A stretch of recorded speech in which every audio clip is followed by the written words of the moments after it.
Assalamualaikum warahmatullahi wabarakatuh. Teori Big Bang atau ledakan besar.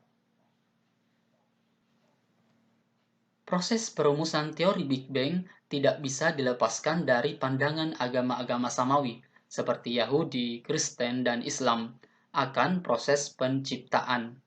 Sebelum kehadiran agama-agama tersebut, pandangan umum tentang alam semesta adalah ia selalu ada, tidak ada titik awalnya. Pandangan bahwa alam semesta memiliki awal kemudian diajukan oleh pemikir-pemikir yang memeluk agama-agama tersebut, seperti John Philoponus, teolog Kristen, Al-Kindi, pemikir Arab Muslim, Sa'adiyah ben Yosef Gaon, Rabbi Yahudi, Al-Ghazali, pemikir Muslim Sunni Persia, dan Immanuel Kant, filsuf Jerman. Mereka mendorong menyebarnya pandangan bahwa alam semesta memiliki awal.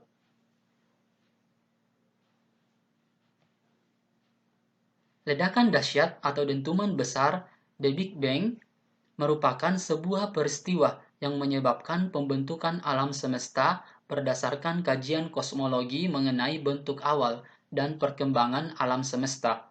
Dikenal juga dengan teori ledakan dahsyat atau model ledakan dahsyat. Berdasarkan permodelan ledakan ini, alam semesta awalnya dalam keadaan sangat panas dan padat, mengembang secara terus-menerus hingga hari ini. Berdasarkan pengukuran terbaik tahun 2009, keadaan awal alam semesta bermula sekitar 13,7 miliar tahun yang lalu, yang kemudian selalu menjadi referensi sebagai waktu terjadinya Big Bang tersebut. Teori ini telah memberikan penjelasan paling komprehensif dan akurat yang didukung oleh metode ilmiah beserta pengamatan. George Lemaitre, seorang biarawan Katolik Roma Belgia, dianggap sebagai orang pertama yang mengajukan teori ledakan dahsyat mengenai asal-usul alam semesta, walaupun ia menyebutnya sebagai hipotesis atom purba. Kerangka model teori ini bergantung pada relativitas umum Albert Einstein dan beberapa asumsi-asumsi sederhana seperti homogenitas dan isotropi ruang. Persamaan yang mendeskripsikan teori ledakan dahsyat dirumuskan oleh Alexander Friedman. Setelah Edwin Hubble pada tahun 1929 menemukan bahwa jarak bumi dengan galaksi yang sangat jauh umumnya berbanding lurus dengan gesekan merahnya, sebagaimana yang dipaparkan oleh Lemaitre pada tahun 1927. Pengamatan ini dianggap mengindikasikan bahwa semua galaksi dan gugus bintang yang sangat jauh memiliki kecepatan tampak yang secara langsung menjauhi titik pandang kita. Artinya semakin jauh, semakin cepat kecepatan tampaknya. Proses terjadinya teori Big Bang. Yang pertama, alam semesta berasal dari gumpalan superatom dengan bentuk bola api dengan ukuran yang sangat kecil. Yang kedua, gumpalan superatom tersebut semakin lama semakin padat dan panas. Selanjutnya, gumpalan yang panas tersebut meledak dan menumpahkan seluruh isi alam semesta. Yang ketiga, ledakan tersebut mengeluarkan sejumlah besar energi yang tersimpan di dalam alam semesta. Selanjutnya, berkembang dan membentuk kembali ke bentuk sekarang dan terus berkembang. Yang keempat, atom hidrogen yang terbentuk saat ledakan terjadi semakin lama semakin banyak dan berkumpul membentuk awan debu dan awan hidrogen atau yang disebut nebula. Yang kelima, awan hidrogen yang bertambah padat dan memanas inilah yang menjadi pembentuk bintang-bintang yang bertaburan di alam semesta. Dan yang keenam adalah bintang-bintang tersebut kemudian berkumpul dan membentuk kelompok sehingga tercipta galaksi. Dari situlah terciptanya tata surya, termasuk planet bumi. Kalian bisa perhatikan di gambar ini adalah ilustrasi dari teori Big Bang. Ini adalah awalnya, yaitu superatom, sifatnya padat dan panas. Kemudian superatom ini meledak dan menumpahkan seluruh isi alam semesta. Seluruh isi alam semesta ini kemudian berkembang, terus berkembang. Dari ledakan ini menghasilkan hidrogen.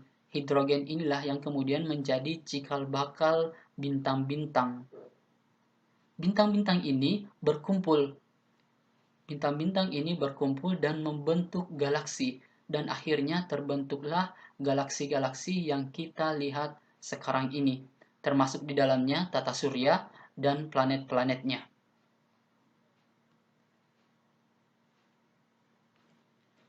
Kalian bisa perhatikan di gambar ini adalah lini masa dari The Big Bang Theory atau teori Big Bang.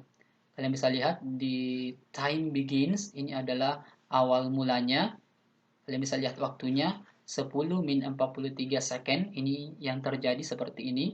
Kemudian 10:32, ini yang terjadi. Setelah itu 10:06, seperti ini bentuknya. Kemudian 3 menit seperti ini. Setelah itu 300.000 tahun bentukannya seperti ini. Kemudian kita ke bagian 6 yaitu 1 billion years. Bentukannya seperti ini. Dan present day, kalian bisa lihat itu waktunya 15 billion years yang lalu. Bentukannya seperti ini.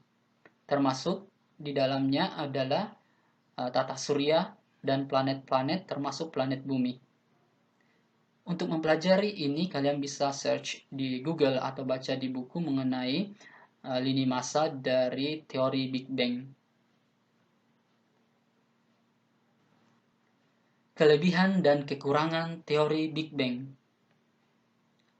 Yang pertama kita bahas adalah kelebihannya.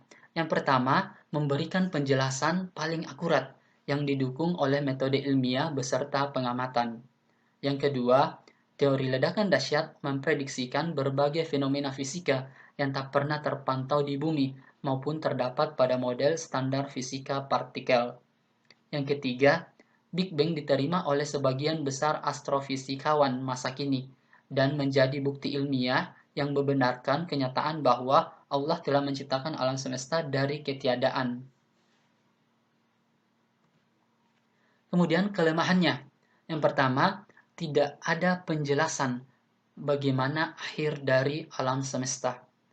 Yang kedua, jika alam semesta berasal dari ledakan besar, seharusnya terdapat sisa radiasi ledakan yang melingkupi seluruh alam semesta dalam bentuk alam.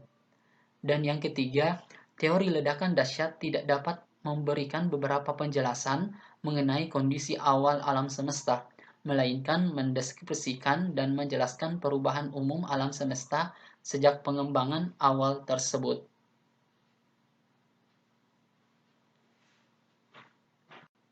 Oke, cukup sekian pembahasannya. Terima kasih. Assalamualaikum warahmatullahi wabarakatuh.